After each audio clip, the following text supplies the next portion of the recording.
શ્રી ગણેશાય નમઃ. પ્રિય મિત્રો, આપ સૌનું આપણી યુટ્યુબ ચેનલ પર હાર્દિક સ્વાગત છે.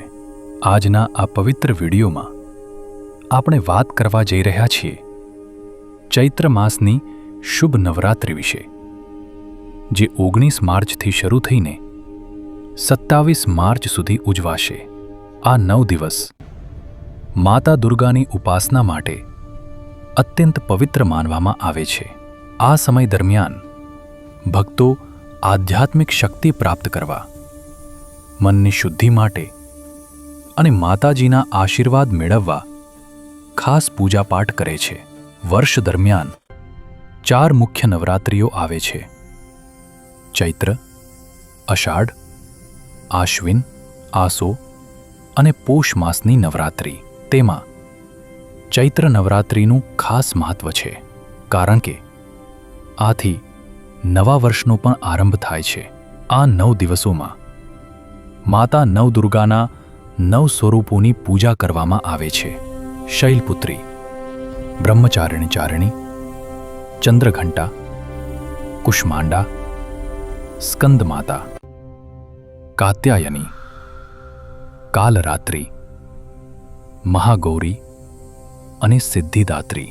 નવરાત્રિના પ્રથમ દિવસે ઘટ સ્થાપન કરવામાં આવે છે, જે શુભતા અને શક્તિનું પ્રતીક છે. ભક્તો અખંડ જ્યોત પ્રગટાવે છે અને જ્વારા વાવે છે, જે સમૃદ્ધિ અને શાંતિનું પ્રતીક માનવામાં આવે છે. ચૈત્ર નવરાત્રિના 9મા દિવસે ભગવાન શ્રીરામનો જન્મોત્સવ એટલે કે રામનવમી ઉજવવામાં આવે છે. આ દિવસે ભક્તો આનંદ અને ભક્તિ સાથે માતા દુર્ગા તથા ભગવાન શ્રીરામની પૂજા કરે છે. હવે ચાલો જાણીએ ઘટસ્થાપન કરવાની સરળ વિધિ. ઘટસ્થાપન સામાન્ય રીતે પૂર્વ અથવા ઉત્તર દિશામાં કરવામાં આવે છે. એક બાજોટ પર લાલ કે પીળું વસ્ત્ર પાથરીને કળશ સ્થાપિત કરવામાં આવે છે. કળશમાં શુદ્ધ જળ ભરી તેમાં સોપારી, હળદર, અક્ષત અને સિક્કો મૂકી દેવાય છે. ઉપર આંબાના અથવા આસોપાલવના પાન અને શ્રીફળ સ્થાપિત કરવામાં આવે છે.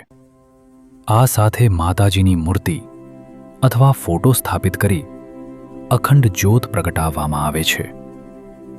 9 દિવસ સુધી ભક્તિપૂર્વક પૂજા, પાઠ અને જાપ કરવામાં આવે છે. ઘણા ભક્તો નવરાત્રિ દરમિયાન ઉપવાસ રાખે છે અને અષ્ટમી અથવા નવમીના દિવસે કન્યા પૂજન પણ કરે છે. નાની બાળાઓને માતાજીનું સ્વરૂપ માનીને તેમને ભોજન કરાવવું અને દાન આપવું ખૂબ શુભ માનવામાં આવે છે. નવરાત્રિના અંતે 10મીના દિવસે, 20મીના દિવસે વિધિવત વિસર્જન કરવામાં આવે છે. કળશનું જળ ઘરભરમાં છાંટવામાં આવે છે અને જ્વારા ગાયને અર્પણ કરવામાં આવે છે. હવે આપણે સાંભળીએ પ્રથમ દિવસની દેવી મા શૈલપુત્રીની પવિત્ર કથા. મા દુર્ગાનું પ્રથમ સ્વરૂપ શૈલપુત્રી તરીકે ઓળખાય છે. તેઓ પર્વતરાજ હિમાલયની પુત્રી છે, તેથી તેમને શૈલપુત્રી કહેવાય છે. તેઓ વૃષભ, બળદ પર સવાર હોય છે.